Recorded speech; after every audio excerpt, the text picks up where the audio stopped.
آپ ہیں، علی امین خان گنڈپور ہیں، حامد خان ہیں، دو تین اور آپ کے ایسے رہنما ہیں تحریک انصاف کے موجودہ جو اس وقت جیل سے باہر ہیں.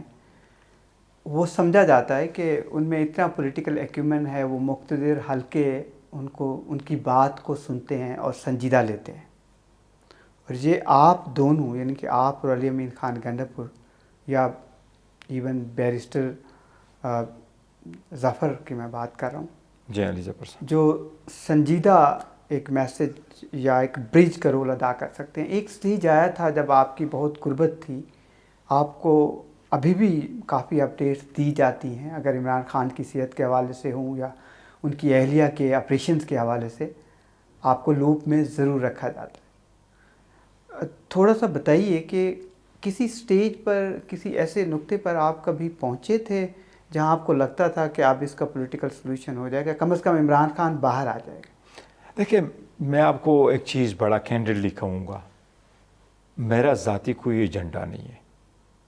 میرا اگر کوئی ہے، میں دائیں کے لوں بائیں کے لوں جدھر بھی ہوں خان کے لیے، اور میں نے کوئی بھی ایک سٹیپ بھی نہیں لیا خان صاحب کے کنسنٹ، پرمیشن اور ڈائریکشن کے بغیر. بیکاز خان صاحب جیل میں، بشرا بی بی جیل میں، we want to do everything that is possible تاکہ ان کو کمفرٹ ہو، وہ باہر رہا ہو.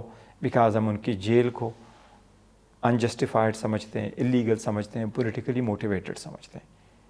میں نے خان صاحب سے خود یہ پوچھا تھا اور انہی کی پرمیشن سے میرا رابطہ تھا. اور یس، مجھے کنٹیکٹ کیا جاتا ہے آن اینڈ آف، پرمیشن پاس آن کی جاتی ہے ڈائریکٹلی ایک سویلین کے ذریعے سے، لیکن دس از ہاؤ وی کمیونیکیٹ. لیکن جہاں تک بات چیت کا تعلق ہے تو یہ بڑا انفارچونیٹ ہے کہ میں آپ کو یہ بتاؤں، آج تک کوئی ایسا وقت نہیں آیا جس میں ہم بیٹھ کر کے کوئی ٹرم موڈیلٹیز طے کر رہے ہیں کہ یہ ہو. اس لیے جو لوگ یہ کہتے ہیں کہ یہاں تک ہم پہنچے تو یہ غلط ہے. ہم کہیں وہاں تک پہنچے نہیں کہ جس میں موڈیلٹیز ہماری طے ہو. اور میں سمجھتا ہوں کہ اب یہ ہونا چاہیے. اس وقت کے جو حالات ہیں اس میں زیادہ کے ساتھ بیٹھ کے، کے ساتھ بیٹھ کے بات ہونی چاہیے. 3 سال گزر گئے ہیں. دیکھیں وہ یہ اختیار ابھی 3 سال گزر گئے. خان صاحب نے کبھی ایک مرتبہ بھی یہ نہیں کہا کہ ڈائلاگ نہ ہو. ہمارا مینڈیٹ چوری ہوا، خان نے کہا بات کرو. انہوں نے آپ کو یہ اجازت دی کہ آپ انگیج کریں؟ بالکل اجازت دی. انہوں نے کہا جی آپ لوگ بات چیت کریں. پھر انہوں نے کہا جی کہ عمر ایوب خان صاحب، شبلی صاحب، علی امین کریں. پر انہوں نے ایڈ کیا کہ اچکزئی صاحب اپنے پلیٹ فارم سے کریں، پولیٹیکل پارٹیز بھی کو بھی انگیج کر لیں. اب خان صاحب نے جو ہدایات بھیجی، جو میرے پاس ان رائٹنگ موجود ہے، وہ یہ ہے کہ یہ اختیار اچکزئی صاحب اور علامہ راجہ ناصر صاحب کے پاس ہے. وہ مذاکرات کرنا چاہتے ہیں یا نہیں، کس سے کرنا چاہتے ہیں، یہ ان کی ثوابدید ہے. خان صاحب کہہ رہے ہیں میں جیل میں ہوں. آپ لوگ دیکھیں اس وقت گراؤنڈ ریالٹی کے مطابق کون سا آپشن یہ دونوں سمجھتے ہیں کہ زیادہ وائبل ہے، دے میں گو فار اٹ. اور مجھے یہ ہدایات دی ہیں، پارٹی کو یہ ہدایات ہے کہ جو یہ 2 قائدین آپ کو دیں آپ ان کو فالو کریں. And we are doing it. یہ آپ نہیں سمجھتے as a lead political party کے چیئرمین کے طور پر کہ ایک ایسا وقت ہے جس میں عوام اتنی مہنگائی فیس کر رہی ہے؟ پوری دنیا میں پیٹرولیم پرائسز اوپر گئی ہیں، لیکن پاکستان نمبر 1 پہ ہے، 1 کنٹریز میں، جس نے 69% پیٹرولیم لیوی کے ساتھ پیٹرول کو اوپر لے کے گیا ہے پاکستان. اور مہنگائی آپ کے سامنے ہے. ایون گندم آپ دیکھ لیں، لوگ جو ہیں وہ بہت پریشان ہیں. سوشل میڈیا پر حکومت کے خلاف ایک پورا طوفان ہے. اپوزیشن تو ہمیشہ اس موقع کی تلاش میں ہوتی ہے. اس سے پہلے پچھلے سال کسانوں کے ساتھ کیا ہوا تھا، کسان احتجاج کرتے رہے. اپوزیشن تو کوئی مومنٹ سیز کرنے میں ابھی تک ناکام ہے. نہیں دیکھیں، بات دراصل یہ کہ یہاں خان صاحب اور بشرا بی بی کی رہائی اتنی زیادہ اہم ہے. عنان اناپ ان کے کیسز اتنے لگتے ہیں اور اڈیالہ جیل ایسے آ جاتے ہیں کہ لوگ ادھر آ جاتے ہیں، تو شاید میڈیا میں ان کا زیادہ نہیں دکھایا جاتا، یہ الگ بات ہے. لیکن میڈیا انفلیشن پہ اور حکومت کے سکینڈلز پہ ہم نے کسی ایک چیز کو بھی جانے نہیں دیا، اور ہم نے پوائنٹ آؤٹ کیا ہے چاہے ان کا جہاز ہو، اس پہ بھی ہم نے تفصیل سے بات کی ہے، اس پہ پریس کانفرنسز کی ہے۔ اسی لیے جو پرائسیں بڑھی ہیں، آپ نے صحیح فرمایا، ویتنام کے بعد سیکنڈ نمبر پہ پاکستان ہے جس نے سب سے زیادہ پرائس بڑھائی ہے، اور میں نے اسمبلی میں بھی اس پہ بات کی ہے کہ جب 3% پورے دنیا کی پرائسیں بڑھی تو یہ تو ایک قسم کا پٹرول آپ خرید رہے ہیں تو آپ نے 20% پرائس بڑھائی، اور جب دنیا میں میکسیمم 20% تک گئی تو آپ نے 55% تک آپ نے پرائس بڑھائی۔ اور فیس بک پہ مجھے کسی نے بھیجا تھا تو حکومت کی جو جواب ہے وہ میرا خیال ہے کوئی 70-80 ہزار لوگوں نے دیکھا ہے، اور میرے والے جو اس کا جواب ہے وہ 1.7 ملین لوگوں نے دیکھا ہے صرف فیس بک پہ، اور بڑی، اور ہم نے حکومت کو کہا ہے کہ آپ اس کی جسٹیفیکیشن دیں، آپ کی موبیلٹی کا کیا بنا۔ ہم نے ان سے یہ بھی پوچھا کہ آپ نے پہلے سے امپورٹ کیا ہوا سٹاک ایک ہائر پرائس پہ دیا اور 18 ارب کا نقصان ہوا، اس کا آپ نے کیا کیا۔ حکومت سے ہم نے یہ بھی مطالبہ کیا ہے کہ آپ نے دنیا کے ساتھ کیا پیکٹ سائن کیے۔ ابھی تک آپ نے 40 سے زیادہ دورے آپ کر چکے ہیں، آپ نے ایک مرتبہ بھی ایوان کو آن بورڈ نہیں لیا، نہ ایوان کو بریف کیا، آپ نے کیا کیا۔ سو آن اینڈ آپ، یہ ہم نے اسمبلی میں بھی اٹھائے ہیں، اس پہ پریس کانفرنس بھی کر رہے ہیں۔ اس پہ جو ہے کسان پہ اسپیسیفکلی شیخ وقاص صاحب نے بھی بڑے سارے کیے، جو اکانومی پہ ریگولرلی، اور انرجی والے کرائسس پہ ہمارے تیمور صاحب اور اس کے ساتھ جو ٹیم ہے وہ بھی ریگولرلی ہم کر رہے ہیں، اور کل پرسوں بھی میرا خیال ہے اس پہ کیے، تو ہم آن اینڈ آپ ضرور اس کو اٹھاتے ہیں۔ آپ نے ایک امپورٹنٹ سر بات بتائی، میرے سامنے ایک سعودی عربیہ کی وزارت کا ٹویٹ ہے، جی آفیشیل ہے، اس پہ انٹرنیشنل میڈیا نے بھی رپورٹ کیا ہے، خود میں نے بھی کنفرمیشن کے لیے لکھا تھا کچھ اداروں کو، انہوں نے نہ اس کا ڈینائی کیا ہے مجھے اور نہ ہی کنفرم کیا ہے، لیکن انٹرنیشنل میڈیا نے اس کو رپورٹ کیا ہے۔ سعودی عرب کی اپنی سرکاری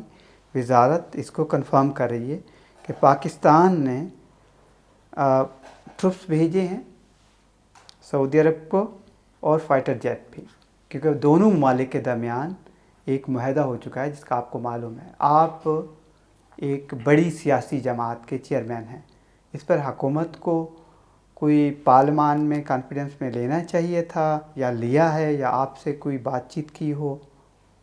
دیکھیے، ہمارے ساتھ نہ انہوں نے بات چیت کی ہے، نہ پارلیمان پہ ان کو اعتماد میں لیا گیا، نہ پارلیمان کے سامنے یہ بات لائی گئی ہے۔ البتہ ہم نے ساری چیزیں اٹھائی ہے، پیکٹ ریلیٹڈ ہم نے ساری چیزیں بتائی ہے۔ ہم نے یہ کہا تھا، مطالبہ کیا تھا کہ ہم مجھ سے بھی جب پوچھا گیا بعض چیزوں پہ کہ آپ جواب دے دیں، تو میں نے ان کو کہا میں تب آپ کا رسپانس دوں گا جب ہمیں فلور آف دا اسمبلی بتایا جائے کہ یہ حکومت کا سٹینس ہے، then we do it, because friendly countries کے ساتھ پاکستان کا جو 70 سالہ تعلق ہے ہم اسی کو کنٹینیو کرنا چاہتے ہیں، اور پاکستان تحریک انصاف کی پالیسی یہی ہے کہ ہم اپنے جو دوست ممالک ہیں ان کے ساتھ اچھے تعلقات کے خواہاں ہیں۔ خان صاحب کے مجھے انسٹرکشنز یہ تھیں جو میں نے پارٹی کو پاس آن کیے تھے کہ اگر بیرونی ممالک سے پاکستان کے دوست ممالک کے سربراہان پاکستان آئیں اور آپ کو دعوت دی گئی کہ آپ ان کے عشائیوں میں شرکت کریں تو آپ ضرور جوائن کریں۔ یہ ہم حکومت کے لیے نہیں کریں گے، یہ ہم اپنی فرینڈلی کنٹریز کے لیے کریں گے۔ یہ بات اچک زید صاحب نے بھی فلور آف دا ہاؤس پہ as leader of the opposition حکومت کے سامنے رکھی کہ آپ آئیں، آپ ہمیں بتائیں، بٹ آج تک حکومت نے نہیں کہا، ہم ان کو پریس کرتے رہے ہیں اس بات میں۔ بیسٹ صاحب، آپ کا سوشل میڈیا جو ہے وہ ایک جان ہے آپ لوگوں کی، ڈیجیٹل پلیٹ فارم جو آپ لوگوں کے لیے ہے، جس کی بنیاد پر آپ نے وہ جنگیں جیتی ہیں سیاسی ووٹ لینے کی جو شاید آپ 2008 میں نہ جیت سکتے، آپ کا میسج نہ پہنچ پاتا آپ کے فالوورز تک۔ اس میں کئی کوسچنز ہیں اور میں نے اس پہ ریسرچ کی آپ کے انٹرویو سے پہلے۔ یہ بات صحیح ہے آپ کے علیمہ خان کے ساتھ ڈفرینسز ہیں؟ نہیں، دیکھو، میں ذاتی میرے کوئی ڈفرینسز ایز سچ تو میرے نہیں ہے، نہ میں خان صاحب کی فیملی اور بشرا بی بی کی فیملی پہ کبھی بھی میں نے کوئی کمنٹ کیا ہے۔ وہ سیاست میں نہیں ہے اور وہ خان صاحب کے لیے آ رہے ہیں، میرے لیے بڑے محترم ہیں، میں ان کی ہر بات کا بڑا قدر اور ویلیو کرتا ہوں، میرے کوئی اختلافات نہیں ہیں۔ البتہ پارٹی کا اپنا ایک طریقہ کار ہے چلنے کا، تو اس لیے ہماری کور کمیٹی اور پولیٹیکل کمیٹی کی میٹنگ ہوتی ہے تو الگ بات ہے، لیکن میرا کوئی اختلاف نہیں ہے۔ لیکن ان کے بیانات میڈیا پہ آتے ہیں آپ کے حوالے سے، آپ کی لیڈرشپ کے حوالے سے، کہ آپ لوگ بالکل ناکام ہیں، جہاں کوئی آدمی آتا نہیں ہے اڈیالہ کے باہر وہ جس کا امپیکٹ ہوتا ہے اور بڑی ڈیبیٹ ہوتی ہے پھر اس دیکھیں وہ 2-3-4 مرتبہ ایسا ہوا ہے، انہوں نے ذکر کیا اور میں نے ان کو کہا ہے کہ خان صاحب کے لیے آپ آ رہی ہیں اور آپ کی اپنی ہمیں بڑی قدر ہے اور قدر کی نگاہ سے ان کو دیکھتے ہیں، لیکن میں نے کہا ہے کہ خان صاحب کے لیے ہماری بھی جو محبت ہے، سوچ ہے، وہ اس کو بھی ایک آؤٹ کلاس ہے، اور ہمارے لوگ جو پارلیمنٹیرین ہیں انہوں نے بڑی قربانیاں دی ہے، ان کو کروڑوں کی آپری ہوئی انہوں نے ٹکرائی ہے، ان کو کہا کہ آپ کے کیسز ختم ہو جائیں گے، بلینز اور کروڑوں کے آپ ڈیولپمنٹ فنڈ لے لیکن دے اسٹوڈ بائی خان صاحب نیریٹو، اور وہ یہی کہہ رہے ہیں کہ ہم خان صاحب کے ساتھ ہیں، اس لیے ان کے ساتھ ہے۔ ہاں ان کو شکوے شکایات بہنوں کو ضرور ہے، اور ان کی یہ کوشش ہے کہ جی زیادہ لوگ وہاں آئیں گے تو شاید اس سے کیا امپیکٹ پڑے گا، اس لیے ہم چاہتے ہیں کہ زیادہ بہتر کوآرڈینیشن کی ضرورت ہے، بہنوں کے ساتھ اور پارٹی کے درمیان ایک کوآرڈینیشن کی ضرورت ہے، تاکہ اگر ان چیزوں پہ مس انڈرسٹینڈنگ ہے تو وہ نہ ہو۔